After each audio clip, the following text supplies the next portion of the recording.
Gracias por acompañarnos, queridos amigos, en este nuevo capítulo de Salud Total. Ustedes saben que el COVID se ha cobrado alrededor de 50.000 vidas en la República Argentina, pero hay 100.000 muertes anuales vinculadas al tema cardiopatías. Hay, por supuesto, alternativas para prevenirlas, entre ellas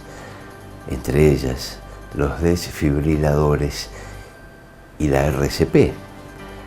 De esto nos habla el presidente de la Fundación Desfibrilar en el día de hoy, en este capítulo de Salud Total. Por otra parte, este es el mes del cáncer de colon, de la prevención del cáncer de colon, y abordamos el tema con un especialista, un integrante del Centro de Estudios Digestivos, el doctor Gonzalo Ramaciotti. Mucha información del mundo y de Latinoamérica con referencia al tema COVID-19, también en este capítulo de Salud Total, que ya comienza.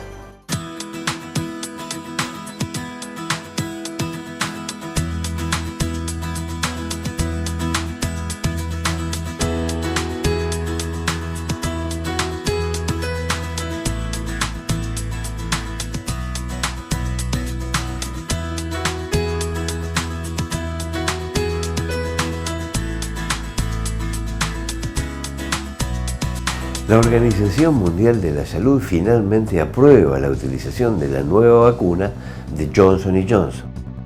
Esta vacuna llamada Janssen puede mantenerse en un frigorífico clásico, lo que facilita su logística. Con esta aprobación, la inmunización podría ingresar al programa COVAX de la OMS para distribuir vacunas a los países desfavorecidos. Por su parte, el organismo volvió a reportar la inequidad en acceso a los inmunizantes. La OMS llamó también a sumar las vacunas como un arma en el control de la pandemia. La gente de AstraZeneca confirma que no hay realmente pruebas definitivas de trombos con respecto a la aplicación de la vacuna, pero aparentemente alergias graves han aparecido. La Agencia Europea de Medicamentos pidió el viernes agregar alergias graves a la lista de posibles efectos secundarios de la vacuna AstraZeneca contra el COVID-19, tras detectarse reacciones de este tipo en Reino Unido.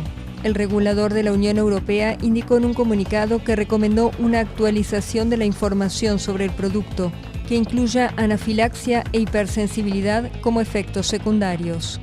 La actualización se basa en una revisión de 41 informes de posible anafilaxia observada en alrededor de 5 millones de vacunas en el Reino Unido.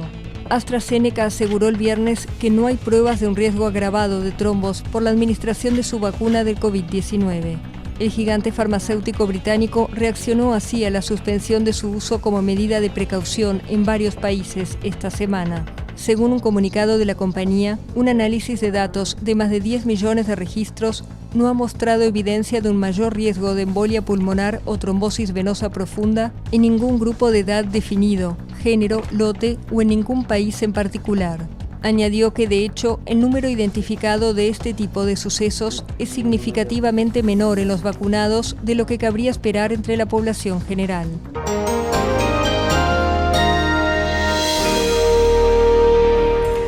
El doodle de la semana anterior de Google recuerda el nacimiento del creador del barbijo. Fue un epidemiólogo chino de origen malayo, Wu Lin-te.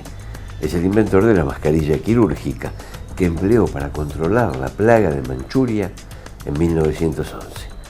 Cuando una epidemia desconocida afectó al noroeste de China en 1910, el gobierno chino nombró a Wu para investigar esta enfermedad. Se trataba de una afección neumónica contagiosa que se transmite de persona a persona a través de la transmisión respiratoria. El doctor le explicó a sus colegas que la enfermedad se transmitía a través del aire, con lo cual sugirió que se cubrieran el rostro con vendas que tuvieran de cada lado hilos para que se sostuviera en su sitio. De este modo, Wu diseñó y produjo una mascarilla quirúrgica especial con algodón y gasa, agregando varias capas de tela para filtrar las inhalaciones. Una fundación que realiza un interesantísimo aporte en la ciudad de Mar del Plata salva vidas. Nos referimos a la Fundación Desfibrilar. De esto hablamos con su presidente el doctor Sergio Nemi. ¿Cómo funciona la Fundación Desfibrilar, que en este esfuerzo magnífico que ustedes hacen día a día? Bueno, la Fundación tiene varios objetivos, pero sobre todo el objetivo principal de la Fundación es difundir la cadena de supervivencia. Cuando hablamos de reanimación cardiopulmonar, el concepto más importante es la cadena de supervivencia, porque es una cadena porque son una serie de acciones que dependen una de la otra para el éxito de las mismas. Y esa cadena de supervivencia uno la tiene que pensar a nivel comunidad.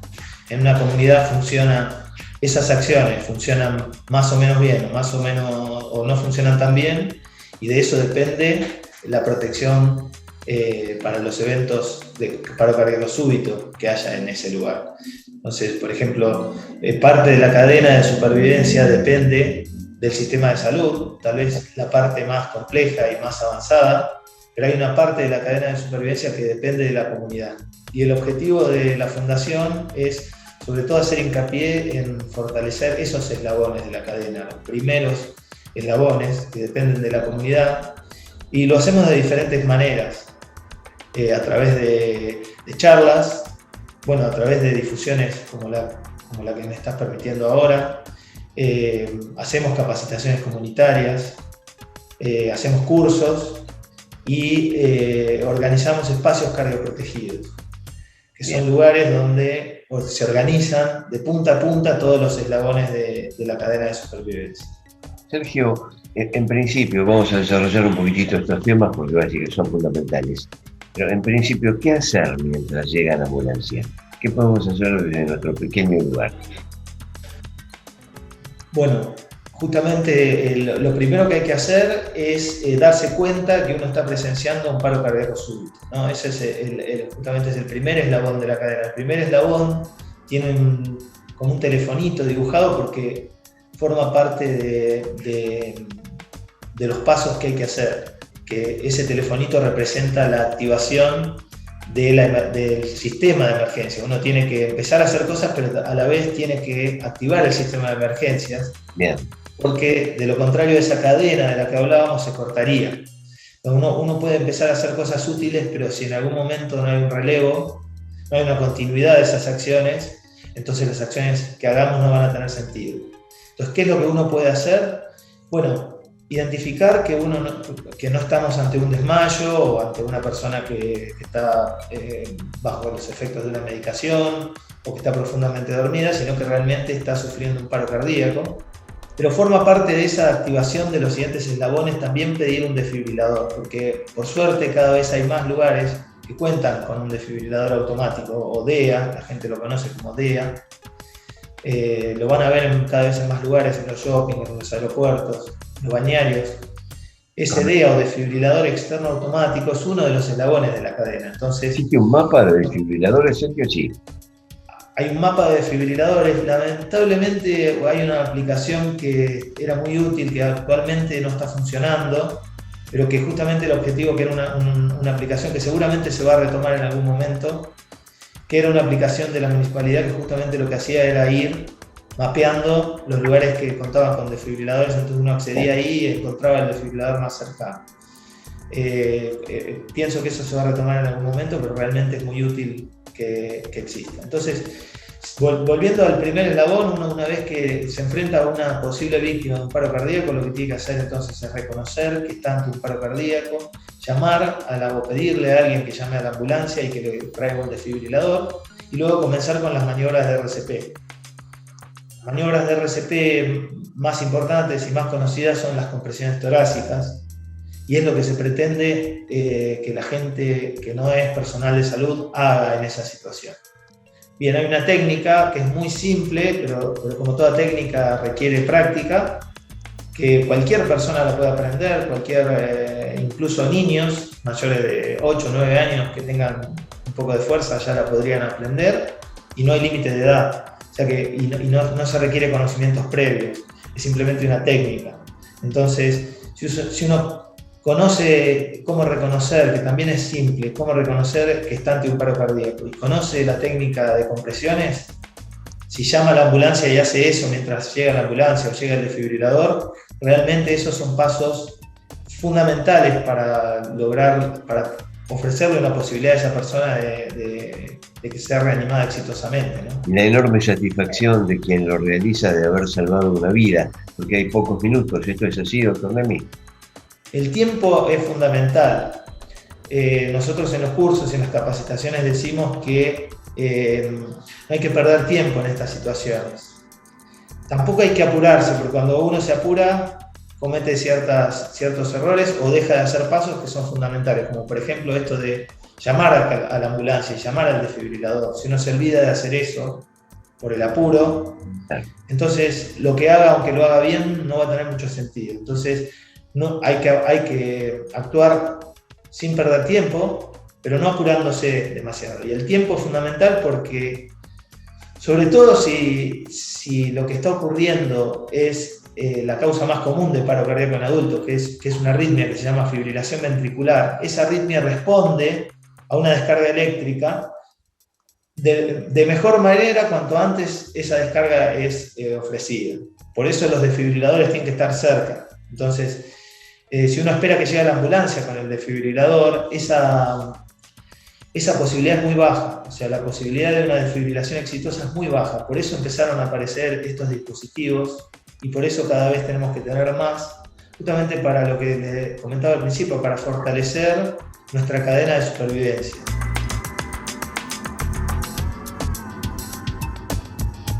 Algunas empresas que aportan a este proyecto de Salud Total, que tiene 21 años de vida, y ya retornamos. Un psicólogo escucha diferente, abre camino a las emociones en su conexión con los decires del sujeto. Licenciado Germán Rothstein, atención psicológica presencial y online. 155 21 13 97.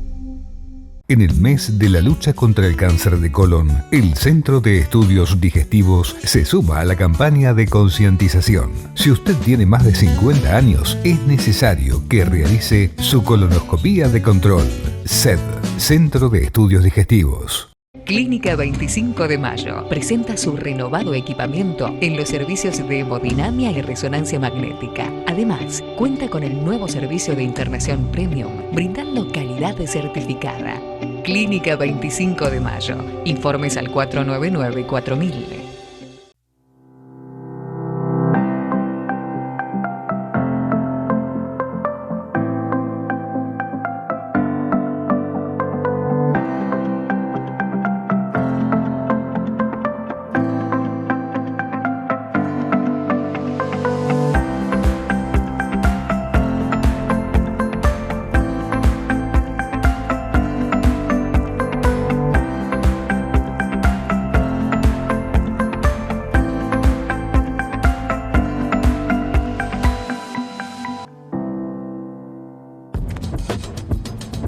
Se cumplen 365 días, es decir, un año de cuarentena y de pandemia en toda Latinoamérica. De esta forma se vivió. Fines de febrero de 2020 en América Latina. En ese momento se hablaba de una epidemia que se había originado en China y que afectaba a gran parte de Europa. Pero de pronto se detecta el primer caso oficial en la región y poco más de 2 semanas después, la Organización Mundial de la Salud le pone nombre. Se trata de una pandemia del llamado nuevo coronavirus. Así llegó el virus a América Latina, de forma anónima y previsible. Sao Paulo, la ciudad más poblada del continente, reporta el primer contagio de coronavirus en suelo latinoamericano hace un año, el 26 de febrero de 2020. Se trata de un hombre sin identificar de 61 años, que acaba de regresar a Brasil desde Italia. Las infecciones se multiplican en las próximas semanas por toda la región. Entre marzo y abril, el impacto de la crisis en Ecuador muestra que la pandemia va a causar estragos en América Latina. En Guayaquil colapsan hospitales y servicios funerarios. El miedo a imágenes similares lleva a países como Perú y Argentina a decretar estrictas cuarentenas preventivas. Pero la dura realidad de la región, donde gran parte de la población sobrevive trabajando día a día en las calles y los servicios públicos sufren carencias crónicas, resta efectividad a las medidas. Pese a una cuarentena que será una de las más largas del mundo, Perú se convierte en uno de los países más castigados por la COVID-19. Pero sobre todo 2 países centran las críticas por su gestión errática de la crisis: México y Brasil. El presidente brasileño resta gravedad a la pandemia y la califica como una gripecita. En mi caso particular y por mi historial de deportista, si me llegase a contagiar con el virus, no tendría que preocuparme. No sentiría nada o me enfermaría como mucho de una gripecita. La gestión sanitaria del gobierno de Bolsonaro es vista como una de las peores a nivel mundial. La ciudad amazónica de Manaos se convierte en uno de los epicentros de la pandemia. También Andrés Manuel López Obrador es blanco de críticas. Por temor a la crisis económica, México es uno de los países que menos restricciones implementa. El presidente mexicano genera además polémica con sus declaraciones, como cuando parece abogar por amuletos religiosos como medida de protección. Son mi guardaespaldas. Pero tampoco los confinamientos funcionan bien. En medio de fuertes protestas, Chile registra un récord de contagios en junio. Pese a que Argentina aplica la cuarentena nacional más larga del mundo, los contagios se disparan a mediados de año. También se agudiza la crisis económica y crece el descontento social. Algo similar ocurre en Colombia. Hoy, con más de 2,2 millones de casos confirmados, es el segundo país latinoamericano con más contagios.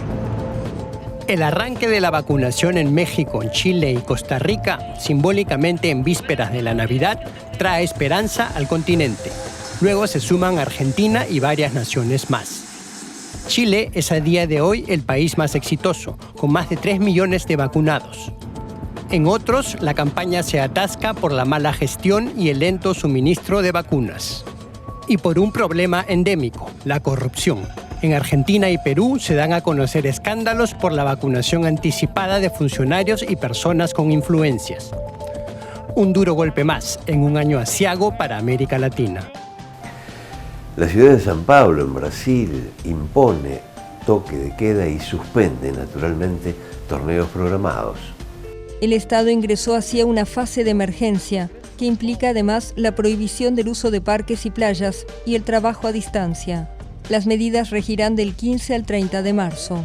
El secretario de Salud de Sao Paulo explicó que el estado, el más poblado del país, está enfrentando el momento más difícil de la pandemia. La pandemia está en una fase de aceleración en todo Brasil, con más de 2.200 fallecidos diarios en los últimos 2 días. Sao Paulo es el estado que cuenta con mayor número de muertes, aunque en términos relativos está menos afectado que Río de Janeiro, Amazonas o Brasilia. Los expertos atribuyen el agravamiento de la pandemia en el país al surgimiento de una variante amazónica, más contagiosa, pero también a la confusión ante las indicaciones divergentes sobre cómo enfrentar la epidemia por parte de los líderes políticos.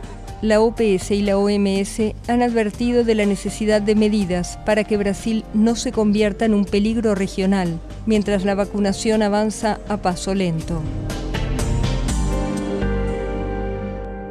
Rudy Capella, Salta 1507, casi 25 de mayo. Rudy Capella, laboratorio contactológico, en la búsqueda de la excelencia. Decile adiós a las varices y arañas vasculares. Vasculite, tecnología láser de última generación. Aubone, Spa Médico. Clínica Aubone de cirugía plástica. La experiencia, eficiencia y cordialidad de siempre.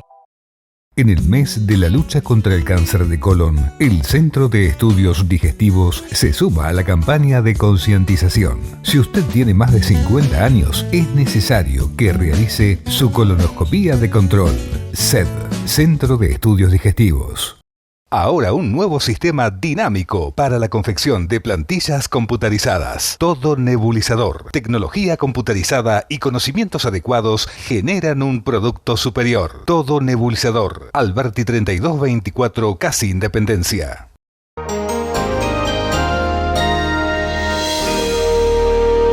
Sorprendentemente existe un alimento hecho de aire en Finlandia para competir con la soja. Científicos finlandeses están produciendo una proteína hecha de un fino aire que se espera dentro de una década pueda competir en precios con la soja. Estos científicos, para obtenerla, utilizan bacterias del suelo y las alimentan con hidrógeno separado del agua a través de un procedimiento eléctrico. Los investigadores aseguran que si dicha electricidad proviene de energía solar o eólica, este alimento puede ser cultivado con prácticamente cero emisiones de gas con efecto invernadero.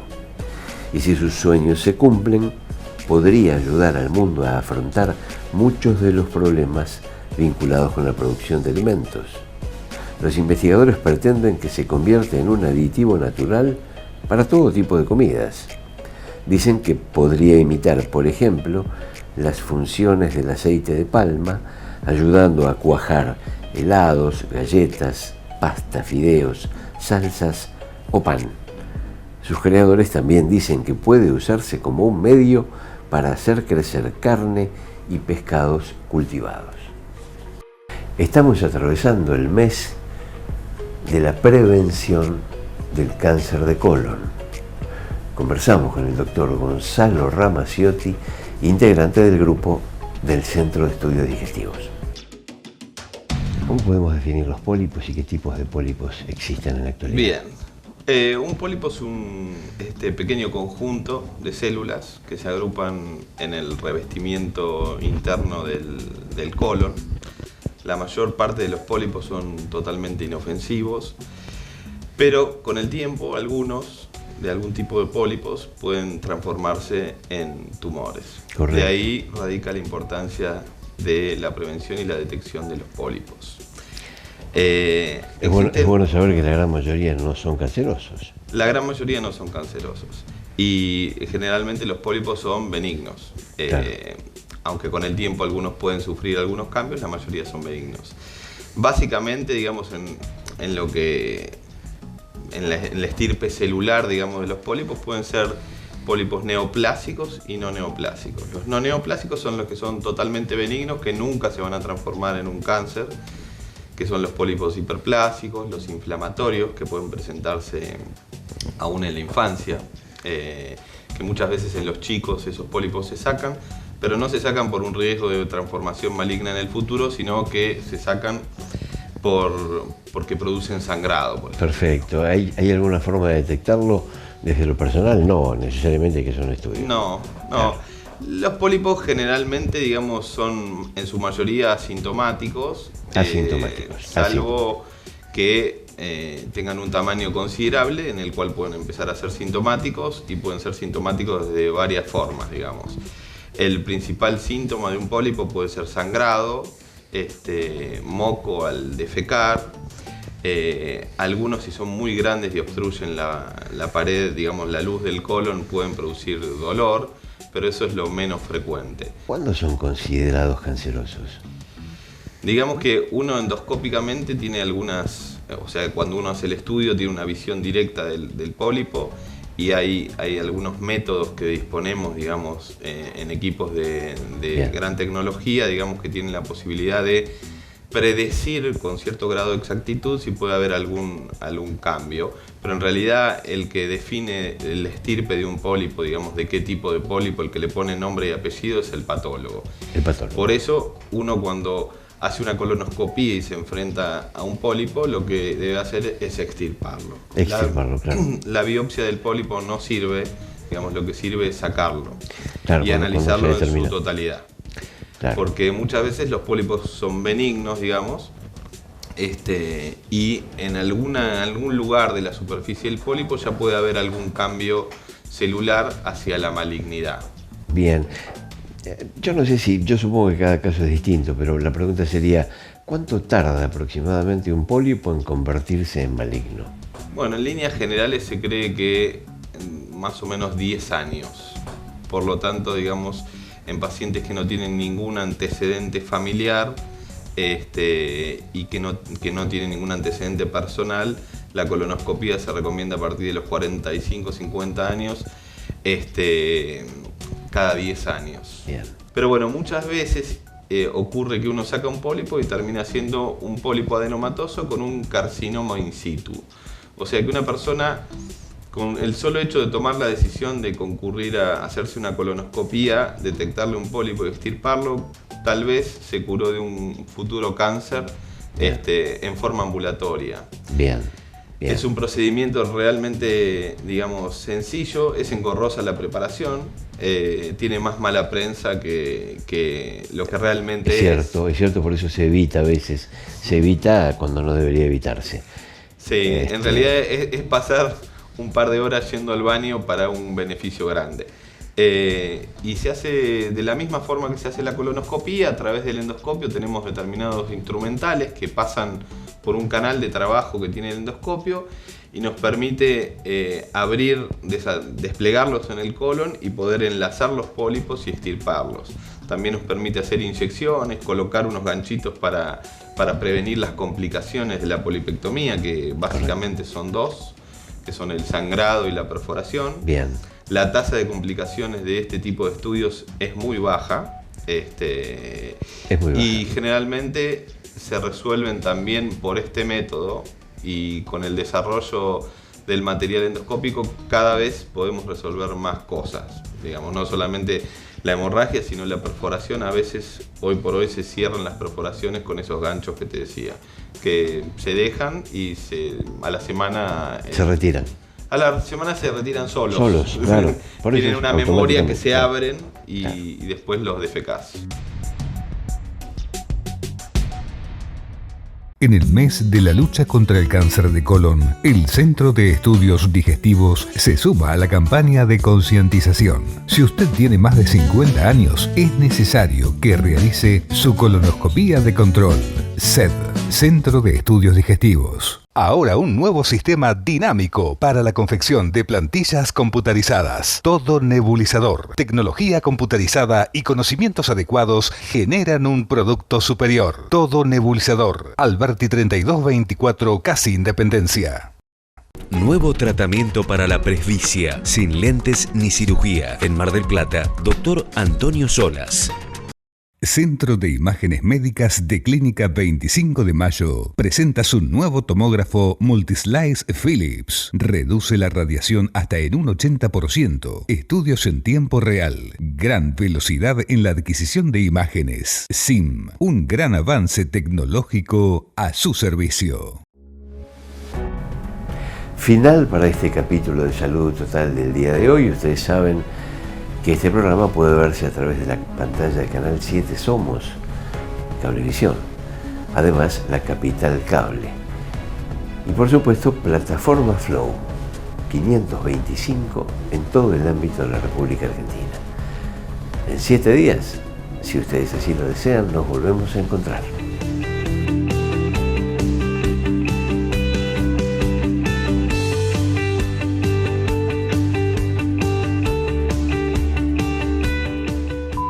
La producción de este programa es miembro de Caprica, Cámara Argentina de Productores y Realizadores Independientes de Contenidos Audiovisuales.